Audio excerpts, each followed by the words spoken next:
Over the years, I've seen a few games die. I've personally been there with one, and been there while the embers of the funeral fire were still smoking with another. When I noticed that they had a lot of events in common relating to their death, I went to investigate the circumstances of the deaths of a few other prominent games. Every death always had a few specific things in common. As of late, the shit has been hitting the fan for Force of Will Co. It's a whole sordid affair. The game is in a state of limbo, and no one really knows what's going on. Grand Prix have been cancelled, then begged to stay on.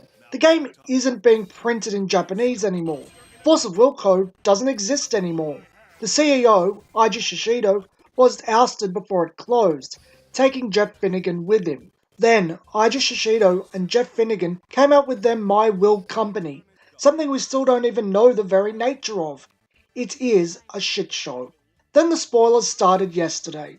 Unlike last set, they were actually fun spoilers. Honestly, The Strangers of New Valhalla wasn't an interesting set. But the more interesting thing came from the copyright of the cards. I Spy Productions, Pty Limited. Robert Herbert, the ex-director of the North American Organized Play, posted on the now-defunct US Forceville Facebook group in regards to this. Robert shed some light on this revelation, and it was eyebrow-raising. For this video, I was very fortunate that I copy and pasted some of his posts to a chat where I was discussing the topic, as this page has now been archived and is inaccessible. The company that controls Force of Will at this time is Daiko Printing. I Spy Production is IG's company with the IP rights. GI Inc. is the company run by Jung-Hoon Kim. No, Force of Will Co. no longer exists, even though the IP is controlled by the printing company. That's how they got out of not honouring all their contracts. If I did, I feel it would only hurt what little momentum the game has. Like I said, I love the game and the community, and I don't want to see it die. These new players just have no idea that the company is going back to the way it was during 2015 to 2017 when it was ran by Kim. Sadly, you can't believe anything Kim says to you, and you have to take it with a grain of salt. He has a history of never following through with his promises. I hope he doesn't screw over Svetlana and others like he has everyone else in the past. I'm completely open to see things change, but the past 6 years have been rough. Also, for those PMing me, I wouldn't be as vocal as I am if what I was saying wasn't true. I have 7 years of conversations and other correspondence that backs up the new CEO's past history with the company. Also, I fully understand saying these things publicly means I will probably never have a future with the new managing company. I'm perfectly fine and at peace with my decision to step down and pursue other interests. I'm simply stating things so the community is made aware, as many, if not most, of the current community has zero knowledge of the current CEO. These 5 comments were what I believe to be of note from the thread on Force of Will US at the time of discussing it. Not in these comments, but in my own discussion talking about it, Jong-Hoon Kim was running the game at the time of the game's worst issues, the original Lancelot, Guinevere, the Regalia, and Reflect Refrain. While many of these comments raise many questions as to the nature of these companies, why a printing company is in control of the game, and why the supposedly ousted Aisha Shishido both still owns the IP and production company. But this isn't a speculation video. This is more about the fallout on the following day.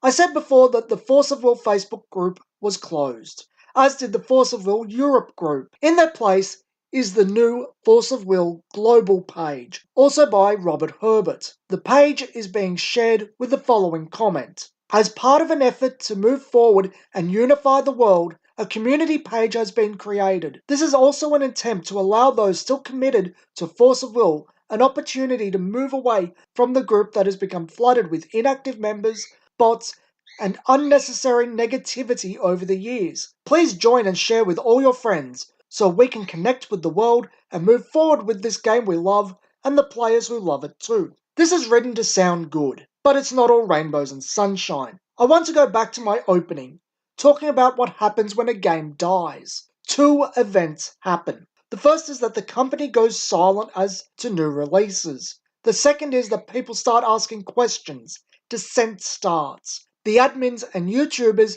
in fear of their looming loss of power and relevancy, start cutting tongues. All is fine, you will not ask questions. Force of Will is in a strange situation where the game isn't actually dying. There are actually some positives to the new owners already, but most as well be dead. Let me explain. Force of Will has had issues since day one. I've gone over them extensively on this channel, but it's gotten better over time. Jeff in particular was a big swing in the right direction. The new owners are finally doing starter decks in a sensible way, having a starter deck each new set instead of 5 at once.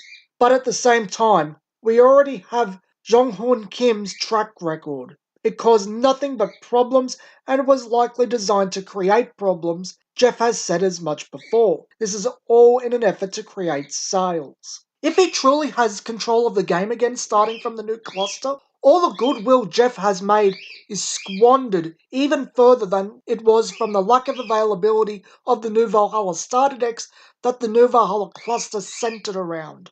With Kim, if he has not changed his ways, Force of Will is as good as dead. This leads me to Force of Will Global.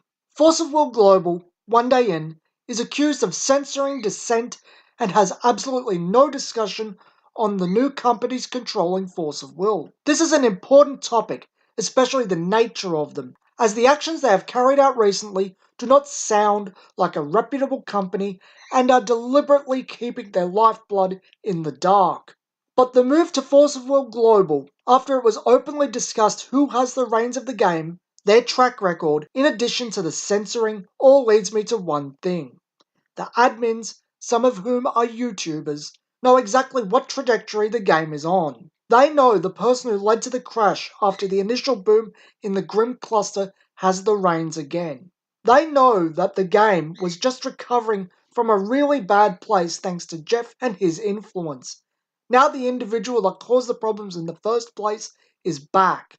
This is why they are censoring dissent under the pretense it's removing negativity.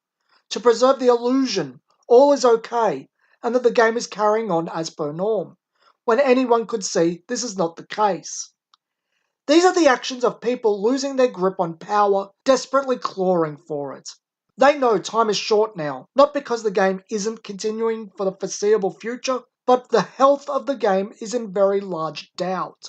Once the game crashes again, which it very much may, there is no recovery. Stores have already been burned too many times.